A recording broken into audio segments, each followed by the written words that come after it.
Masjid Abu Bakr al-Siddiq masjidi.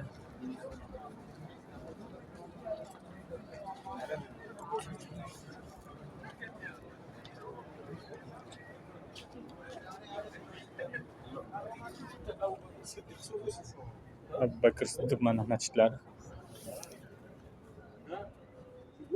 Mana o'sha davrdagidek saqlangan chiroyli holda turibdi.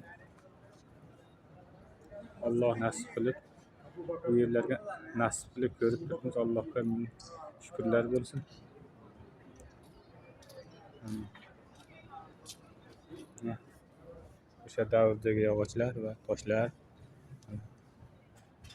o'shandek turibdi. Xudo xohlasa bizlarga Alloh nasib qilib ko'rishni, barchamizni qayta kelib namozlar o'qishni nasib qilsin.